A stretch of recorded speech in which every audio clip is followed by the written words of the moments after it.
తెలుగు కథా పారిజాతాల శ్రోతలకి నమస్కారం. ఈరోజు చదవబోయే కథ నిర్ణయం. ఈ కథ ఆలాపన మాసపత్రికలో 2004లో ప్రచురితమైంది. కథా రచన పఠనం ఎంఆర్వి సత్యనారాయణమూర్తి. ఏమ్మా, టైం ఎంత అయింది? కూతుర్ని అడిగింది పార్వతమ్మ. 7 గంటలు దాటిందమ్మా. తల్లికి సమాధానం చెప్పి భుజాన ఉన్న బ్యాగు అల్మర్లో పెట్టి వెనుదిరిగిన శైలజ తల్లి కోపంగా ఉండడం చూసి ఆమె దగ్గరకు వెళ్ళింది. ఎందుకమ్మా అలా ఉన్నావు అని అడగగానే పెడీమని చెంప మీద కొట్టింది పార్వతమ్మ.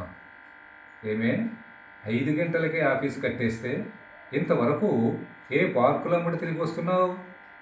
తల్లి గట్టిగా ప్రశ్నించడం, ఆమె పక్కనే మేనమామ శివరావు వంకరగా నవ్వుతూ మొక్కజొన్న పొత్తు తింటూ ఉండడం గమనించిన శైలజకు పరిస్థితి అర్థమైంది. అమ్మా, 2 బస్సులు మారి రావాలి కదమ్మా, చెంప మీద రాసుకుంటూ బాధగా చెప్పింది శైలజ. నువ్వు ఒక్కతిలో ఉద్యోగం చేస్తున్నావా ఈ సిటీలో? అందరూ బుద్ధిగా 6 అయ్యేసరికి ఇంటికి వస్తున్నారు. నువ్వే షికార్లు కొట్టి నీ ఇష్టం వచ్చినప్పుడు వస్తున్నావు. నా కడుపుని చెడబుట్టావే అంటూ వీపు మీద గట్టిగా కొట్టింది. శివరావు అక్కగారికి అడ్డం వచ్చి, అబ్బా ఊరుకో అక్క, ఊరుకో అని ఆమె నుండి శైలజని విడిపించాడు. కింద మంట పెట్టి పైన నీళ్లు పోసినట్లుగా తను వచ్చేలోగా తన మీద లేనిపోనివి కల్పించి చెప్పి ఇప్పుడు ఏమీ తెలియని వాడిలా తన మీద సానుభూతి ప్రదర్శిస్తున్నాడు అని గ్రహించింది శైలజ. ఒరేయ్, నీకు తెలియదురా శివ, తండ్రి లేని పిల్ల, దీని తిరుగుళ్లతో రేపేదైనా జరగరాని జరిగితే దీనికి పెళ్ళి అవుతుందా? బాధగా అంది పార్వతమ్మ. అబ్బా, నువ్వేం కంగారు పడకు, నేనున్నాగా అక్క, నేను చూస్తాగా చెప్పాడు శివరావు. ఏం చూస్తావో ఏమిటో, ఆయన రోగం వచ్చి హరి ఏమన్నారు. ఆ డిపార్ట్మెంట్ వాళ్ళు నాకు ఉద్యోగం ఇస్తానంటే వద్దని దీనికి వేయించాను. ఈ ఉద్యోగం చూసైనా ఎవడో ఒకడు దీన్ని పెళ్లి చేసుకోకపోతాడా అని అనుకుంటుంటే ఇదిగో ఇది ఇలా తయారవుతోంది అంటూ వంటింట్లోకి వెళ్ళింది పార్వతమ్మ. అక్కగారి వెనకాలే శివరావు కూడా వెళ్ళాడు. శైలజ బాత్రూంలోకి వెళ్ళి మొహం కడుక్కుని బట్టలు మార్చుకుని వచ్చి మంచం మీద వాలగానే నిద్రపట్టేసింది. ఆమె తమ్ముడు సుధీరు 9 గంటలకు వచ్చి లేపగా కొద్దిగా మజ్జిగ అన్నం తిని పడుకుంది శైలజ. తండ్రి వెంకట్రావు అనారోగ్యంతో మరణించడంతో తల్లికి గుమాస్తా ఉద్యోగం ఇవ్వగా తనకు అక్కర్లేదని డిగ్రీ పాస్ అయిన కూతురికే ఇమ్మని డిపార్ట్మెంట్కి తెలియజేయడంతో శైలజకు పోస్టల్లో ఉద్యోగం వచ్చింది. ఏ పని లేకుండా ఆకతాయిగా తిరిగే మేనమామ శివరావు శైలజ మీద, ఆమె ఉద్యోగం మీద కన్నేసి అక్కగారింట్లో తిష్ట వేశాడు. శైలజని పెళ్లి చేసుకుని హాయిగా ఏ ఉద్యోగం చేయకుండా జలసాగా తిరగొచ్చని అతని ఆశ. మర్నాడు ఆఫీస్కి వెళ్ళగానే కొలీగ్ శారద అడిగింది, అదేమిటి మొహం బీకిపోయి ఎలా ఉన్నామే అని. రాత్రి జరిగిన గొడవంతా ఆమెకు చెప్పింది. శైలజ, గత నెలలోనే నీ ఉద్యోగం పెర్మనెంట్ చేస్తూ ఆర్డర్స్ వచ్చాయి కదా, మీ వాళ్ళు నిన్ను ఏమీ చేయలేరు, ధైర్యంగా ఉండు అని చెప్పింది. తలంతా దిమ్ముగా ఉండడంతో టీ తాగి సేవింగ్స్ కౌంటర్లో కూర్చుంది శైలజ. సాయంకాలం 5 గంటలు అయ్యేసరికి క్యాష్ లెక్క చూస్తే 10,000 తక్కువ వస్తుంది. 1-2 సార్లు చూసింది, అయినా 10,000 తక్కువగానే ఉన్నాయి. శైలజ టెన్షన్ చూసి శారద అడిగింది, ఏమిటి విషయమని. క్యాష్ షార్ట్ అయింది అని చెప్పగానే శారద కూడా వచ్చి చెక్ చేసింది. క్యాష్ తక్కువగా ఉండడం స్పష్టంగా తెలుస్తోంది. శైలజకు రాత్రి తల్లి కొట్టిన దెబ్బలకు హోనమైన ఒళ్ళు, ఈ షాకుతో షివరింగ్ కూడా వచ్చేసి చేతులు వణుకుతూ ఉండగా శారదను పట్టుకుని ఏడ్చేసింది.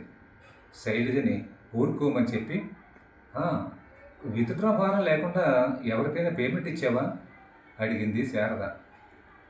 శైలజ కాసేపు మనసు కుదుటపరుచుకొని ఆలోచించగా గుర్తుకొచ్చింది. 10,000 పేమెంట్ ఇచ్చిన ఒక అతన్ని సంతకం సరిగ్గా చేయమని ఫారం తిరిగి అతనికి ఇచ్చాను. క్యాష్ పే చేశాను కానీ విత్డ్రా ఫారం తిరిగి అతని దగ్గర తీసుకోవడం మర్చిపోయాను. లెడ్జర్లో క్యాష్ ఇచ్చినట్లు ఎంట్రీ వేసేసాను. సరే నడు అని చెప్పి పోస్ట్ మాస్టర్ దగ్గర తీసుకెళ్ళింది శారద. విషయం అంతా పోస్ట్ మాస్టర్కి వివరించారు. ఆడపిల్లలు ఉద్యోగాల్లో పోటీకి వస్తున్నారన్న అక్కసుతో ఉన్న పోస్ట్ మాస్టర్కి వాళ్ళని విమర్శించడానికి మంచి అవకాశం వచ్చింది. అవునమ్మా, ఏ పనైనా మనసు పెట్టి చెయ్యాలి, ఇప్పుడు ఎలా అయిందో చూడండి అంటూ గొనవడం మొదలుపెట్టాడు. సార్, అతని అడ్రస్కి మన గిరిధర్ని పంపిద్దాం, కొంచెం పర్మిషన్ ఇవ్వండి అని శారద చెప్పగానే వెళ్ళి రమ్మనండి అన్నాడు పోస్ట్ మాస్టర్. 5 నిమిషాలు గడిచేసరికి గిరిధర్ తిరిగి వచ్చాడు. అవతల వ్యక్తి ఇంటికి తాళం పెట్టి ఎక్కడికో వెళ్ళిపోయాడని చెప్పాడు. ఏమ్మా, మరి ఎలాగా? క్యాష్ అడ్జస్ట్ చేయకపోతే నాకు మాట వస్తుంది అన్నారు పోస్ట్ మాస్టర్. శారద స్టాఫ్ అందరినీ రిక్వెస్ట్ చేయగా 2000 కలెక్ట్ అయింది. ఎవరి దగ్గర ఎక్కువ అమౌంట్ లేకపోవడంతో పోస్ట్ మాస్టర్ తొందర పెట్టడంతో శైలజ వణికిపోసాగింది. ఇంతలో శారద ఫ్రెండ్ రవికుమారు మోటార్ బైక్పై వచ్చాడు. అందరూ టెన్షన్గా ఉండడం చూసి ఏమిటి శారద అని అడిగాడు. శారద విషయం చెప్పగానే దీనికంత వర్రీ ఎందుకు అని జేబులోంచి 10,000 రూపాయల నోట్లు తీసి శారదకి ఇవ్వడం, ఆమె పోస్ట్ మాస్టర్కి ఇవ్వడం స్పీడ్గా జరిగిపోయింది. అందరూ అమ్మయ్య అని ఊపిరి పీల్చుకున్నారు. ఈ తతంగం పూర్తయ్యేసరికి అందరూ బయటికి వచ్చేసరికి రాత్రి 7 గంటలైంది.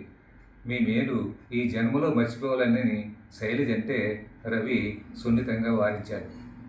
రాత్రి 9 గంటలకు ఇంటికి వచ్చిన శైలజను తల్లి మేనమామ మళ్ళీ నానా తిట్లు తిట్టారు. అప్పుడు అమ్మ, ఆఫీసులో ఇవాళ చాలా విపత్కర పరిస్థితి వచ్చింది అని జరిగిన విషయం అంతా తల్లికి చెప్పింది. నీకు మనసు కుదురుగా ఉంటే కదే ఎప్పుడు ఎవరితో షికార్లు కొట్టాలా, ఎక్కడికి పోదామనే ఆలోచన, అందుకే ఇలా జరిగింది అని ఈసరించింది తల్లి. పొద్దున్నే శైలజ ఇంకా లేవలేదేమిటని గదిలోకి వెళ్ళిన పార్వతమ్మకు పక్క మీద ఒక ఉత్తరం కనిపించింది. చేతితో తీసి చదవడం మొదలుపెట్టింది.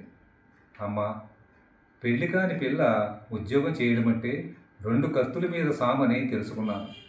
బస్సులో ప్రయాణించేటప్పుడు, కౌంటర్లో క్యాష్ ఇచ్చేటప్పుడు ఏదో ఒక నెపంతో చేతులు తాకే వెకిలి వెధవలతో అవస్థలు పడుతూ ఆఫీసరు అర్థం పర్థం లేని విసుగుదలను ప్రదర్శిస్తుంటే అవన్నీ భరించి ఇంటికొచ్చే యువతకి కుటుంబ సభ్యుల నుండి ఒక చల్లని మాట, కాసింత ఓదార్పు ఆశిస్తుంది.